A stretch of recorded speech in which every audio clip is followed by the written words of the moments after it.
Yeah, I know we've been waiting forever and a day for this, but it is finally here. The final season of Stranger Things has begun, so let's talk about it.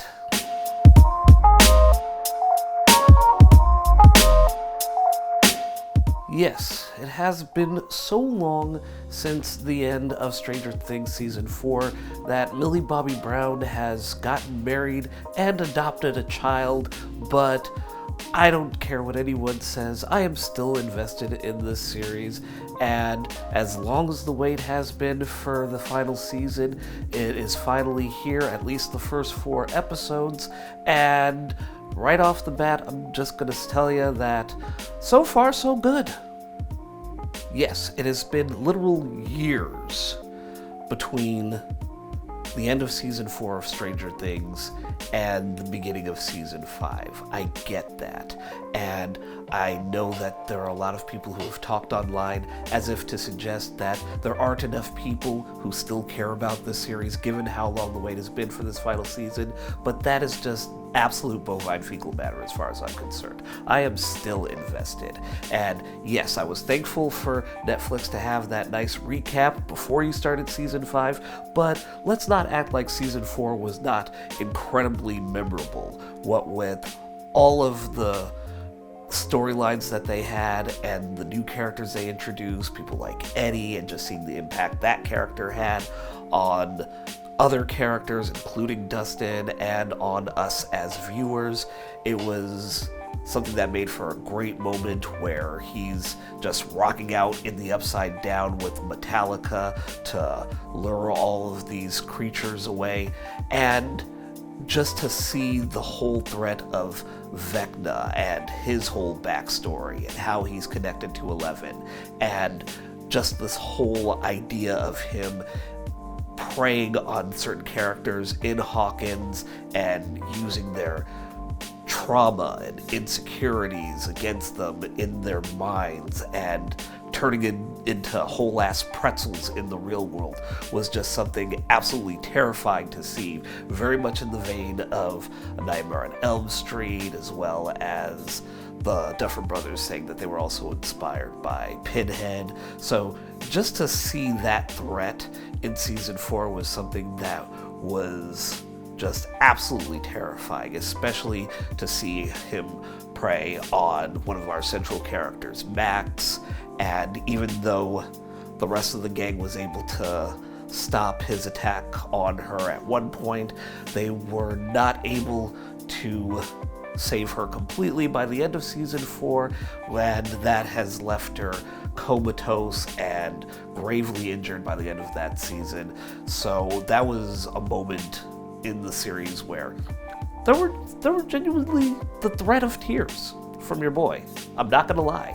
But now here we are, Season 5, and in the aftermath of all of these tears and rifts opening between the real world and the Upside Down at the end of Season 4, and now we have Hawkins just trying to not necessarily move on from this, but continue to live their lives with all of these strange things happening, especially with the added presence of the United States military, who were able to seal up that big massive fault line that cracked between the middle of the town at the end of Season 4, and you just see how all of our main characters are dealing with that.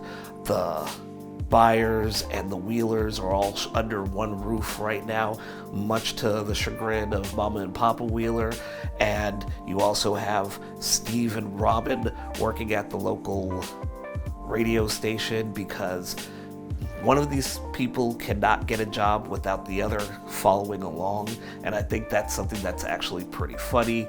But again, you just see how all of these characters are dealing with the events that happened in Season 4, especially with Eleven having to be in hiding because the military is after her, and just seeing her training as she has gotten her powers back and is prepared to fight Vecna whenever he reemerges, which they're not even sure about because they're seeing that the military is doing excursions into the Upside Down. They have a whole ass facility in the Upside Down, which is crazy. When you really think about it, the whole idea that they took the time to post up in enemy territory like that and just not be concerned about all of the creatures that inhabit this interdimensional hellhole, and to be able to do it successfully and to sort of maintain whatever protocols they have there, because now we also have Linda Hamilton in the series as Dr. K, who is running all sorts of experiments in the Upside Down. They have a whole bunch of specimens under confinement in the Upside Down in their facility, and just to see what that whole thread is about is fascinating as well. Looking at these first 4 episodes of the season, like I said, I'm still on board with this series, and I like what I've seen so far, where we're seeing some sort of progression with a lot of these characters, especially Dustin, who is still dealing with the fact that everyone in Hawkins thinks that Eddie was a devil worshiper and someone who they don't want to acknowledge was someone who was central in saving the town in the previous season. And just to see that tension between him and his other classmates at Hawkins High is something that is tough to watch, but you love to see Dustin stand up for himself, even though Mike, Lucas, and Will are still there to watch his back, even when he starts getting into trouble with the other jocks. But I just love the fact that him, in addition to a bunch of other characters this season, are giving as good as they get from certain antagonistic forces. And as far as Dustin having this back and forth with some of the jocks at Hawkins High is just great to see, even though you still have these really tense moments, especially one scene in an episode where he's visiting Eddie's grave and realizes that the jocks at Hawkins are still trying to sort of jump him, and for what it's worth, that man puts up a fight. He's not taking any of this lying down. They try to come at him. He is literally kicking, punching, and biting, and making sure he gets his licks in on as many of them as possible before they eventually regroup and manage to collectively beat his ass. And of course, you have Eleven training out in the wilderness, and there's some tension between her and Hopper because he's trying to protect her and she's trying to convince him that she's ready to go on one of the recon missions that he's usually going on alone into the Upside Down, and coordinating that with whenever the military goes into the Upside Down. There's a lot that has to deal with, tracking telemetry signals and a whole bunch of other stuff that I'm not going to get into because I don't understand it as much as any of you probably do. But this is all part of the plans that, the core group of characters have been initiating, trying to figure out if the military already has Vecna in their possession, just because of how things ended at the end of season 4, where they definitely rocked that man's shit.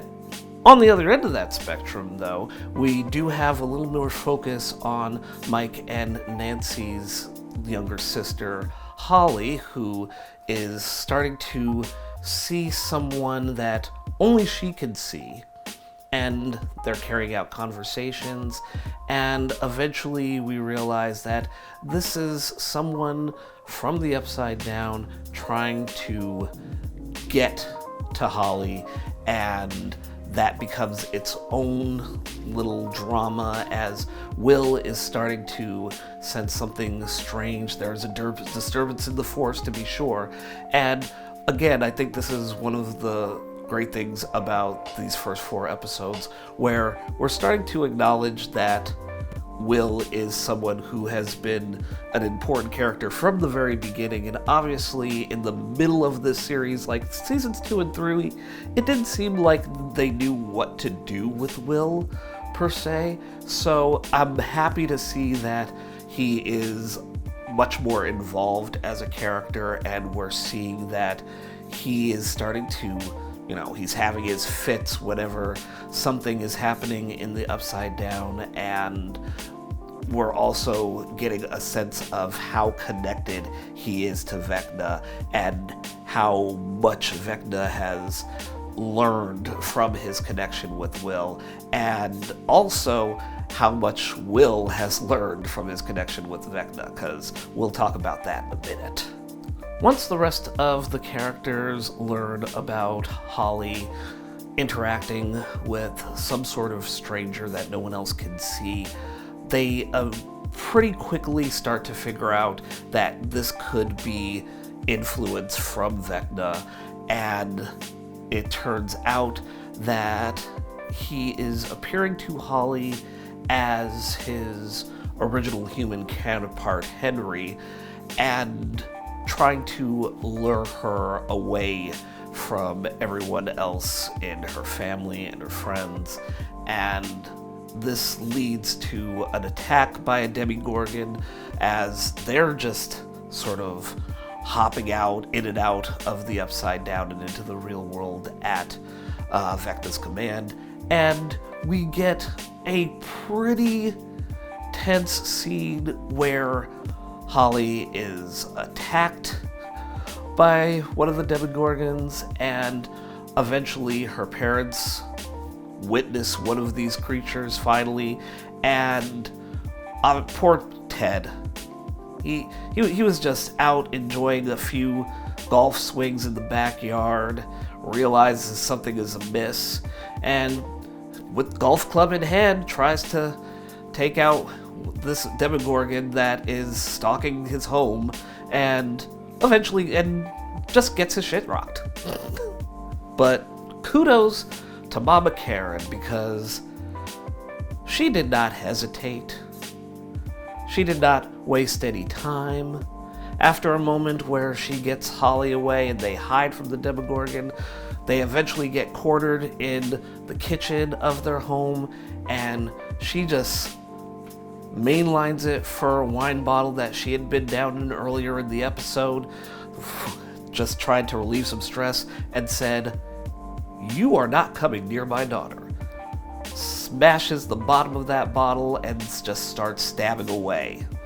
And it's great, and I've seen people complain online the whole idea that how can a Demogorgon that was ripping through Russian soldiers in season 4 be able to be taken out by a one woman with a broken bottle? And I don't understand this thing on social media where I feel like most of it is just bot driven, and a lot of people who are probably just being willfully obtuse for engagement, which is kind of a thing, and just acknowledge that, okay, this is a mother trying to protect their child. We can have a little leeway to say, let Mama get her licks in. She's stabbing at this thing right in its mouth face and trying her best to protect her child. We can have a little bit of leeway for that in the context of this narrative before she also gets her shit rocked. And I was terrified in this moment because I thought, oh my god, no, we are not killing Mike and Nancy's parents. And thankfully, both of them survive. Both of them are laid up in the hospital for the rest of the episodes that have been put out so far. But just in that moment where I'm watching Karen get her guts slashed at, and then her throat slashed at by the Demogorgon, and just thinking to myself, oh my god, because once Nancy and the rest of the gang figure out what's happening and rush over to the house, the look on Nancy's face when she sees her mother just completely slashed up in the kitchen, that is tough to see. So I still feel like there is a sense that there are stakes to this season.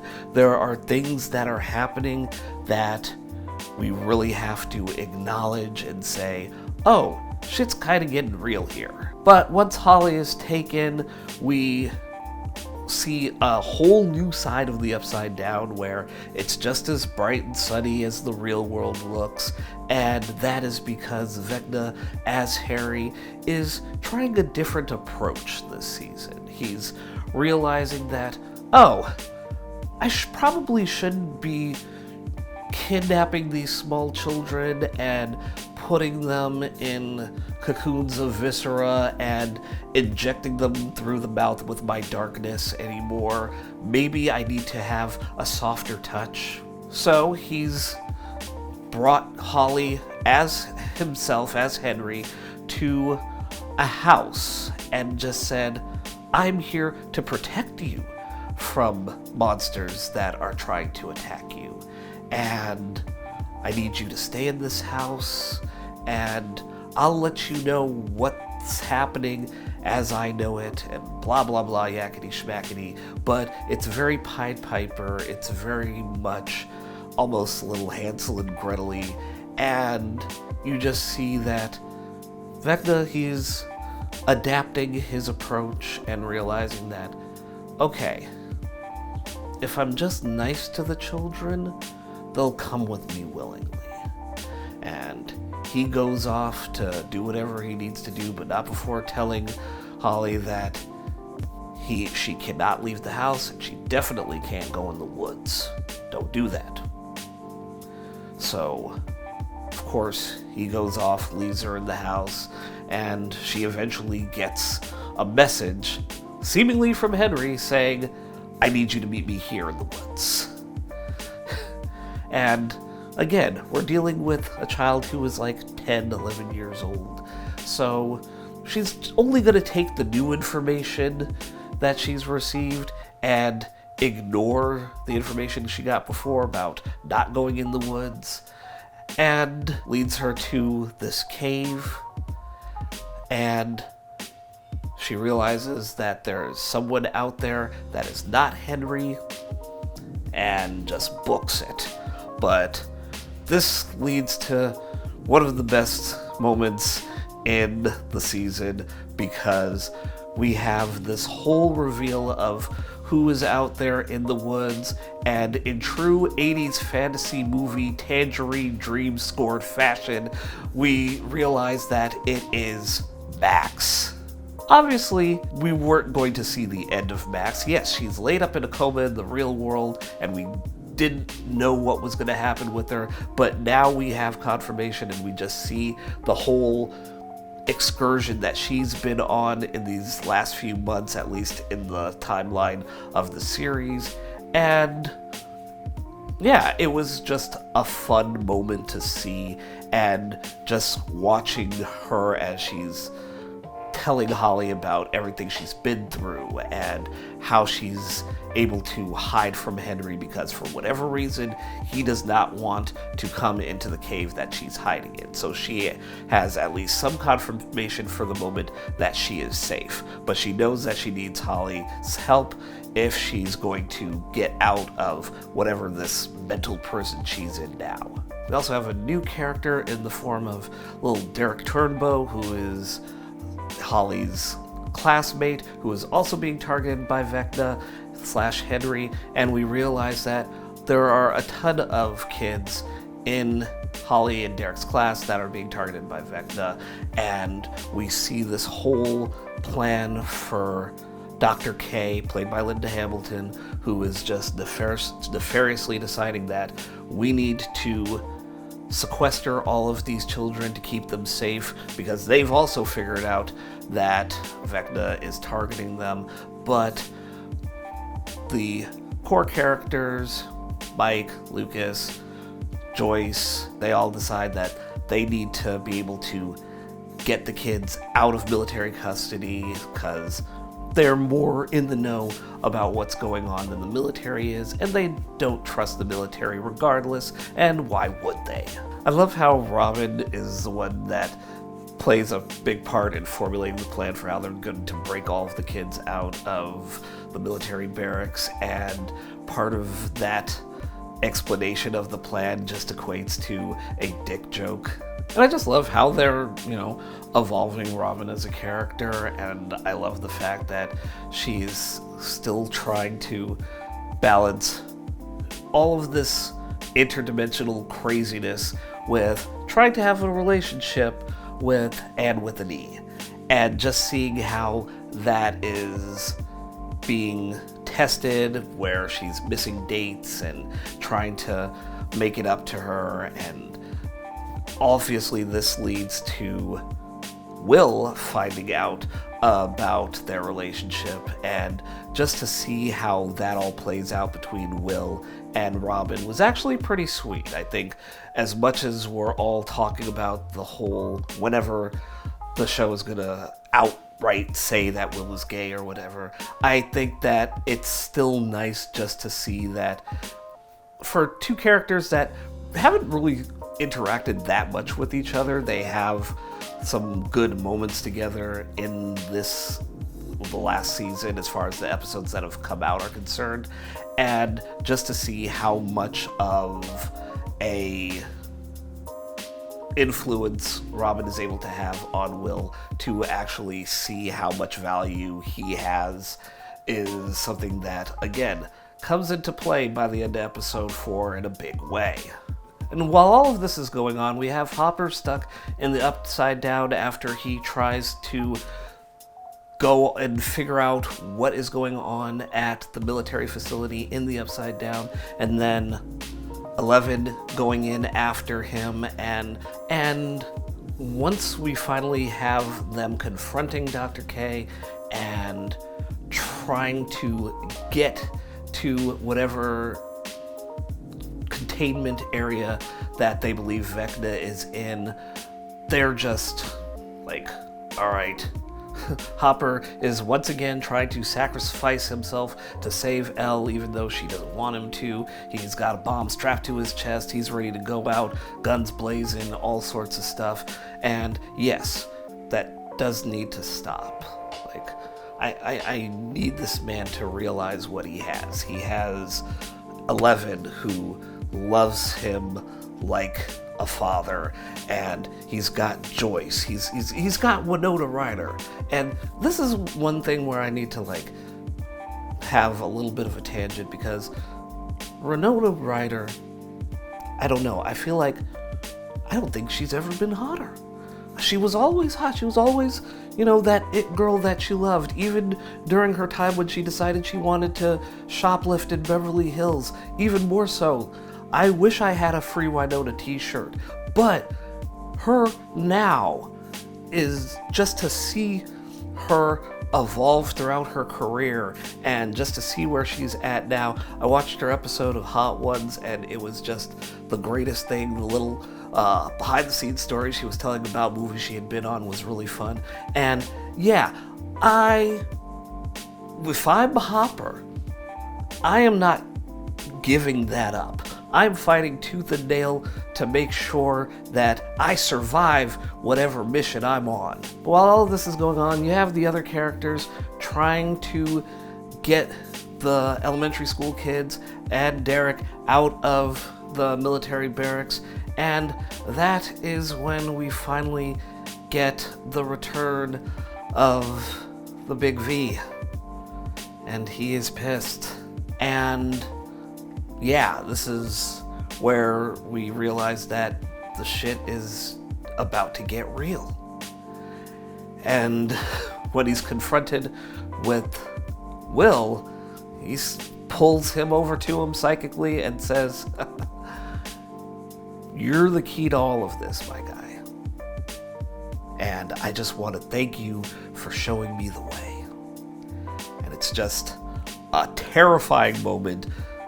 Will is paralyzed, and while all of this is going on, there are a handful of Demogorgons trying to get to the other characters that have been separated, and Vecna leaves, and at a certain moment, Will just realizes, holy shit, my friends are about to get killed, I'm probably about to get killed, I need to take the wheel on this. And this is where Will Byers finally feels like someone who you need to pay attention to in Stranger Things, because this man just says, wait a minute. The way Vecna's been using me like a puppet, I got that same juice. I am going to finally become that character in all of the D&D campaigns that I played with my friends, and I am going to wreck shit. Like, when this happened, I just lost it. I just said, oh, okay. This has been worth the waste. It's been a long time coming. Even before the long wait between season 4 and now, I said to myself, finally, thank you for doing this with this character where you just have him be that dude. Just after multiple seasons of watching him rock this bowl cut and be petrified, for him to just go complete banana nut crunch apeshit on some Demogorgons psychically, I said, thank you. Thank you. I swear to God, we've had to watch these children grow up to the point where they just have whole-ass mortgages now. I'm looking at Caleb McLaughlin and all the time they're spending to use makeup on him to not let you in on the fact that this man has been able to grow a full beard since the end of season 3. Although we do have to talk about his hair, because that is just a full-on hate crime. Alright? The people responsible for that in the hair and styling department of Stranger Things need to be prosecuted to the fullest extent of the law. But other than that, I am happy to see where this season is going. And oh, I almost forgot. Because what was in that containment facility in the Upside Down that stopped Hopper from pulling a, kamikaze mission? Well, turns out a little character by the name of Kali is in that containment facility. And I know a lot of folks remember Kali from season 2, and a lot of folks didn't like Kali from season 2. I am not one of those people. I am happy as hell that she is back, and I can't wait to see her and Levin absolutely rock Vecna's shit. Hey guys, thanks for watching. As always, if you've got your own thoughts or opinions on the first 4 episodes of the final season of Stranger Things, go ahead and leave a comment in the section below. Don't forget to hit the like button, hit the notification bell, share this video with your friends and family, and if you'd like to keep up to date with more at random videos, you can click the subscribe button right over here.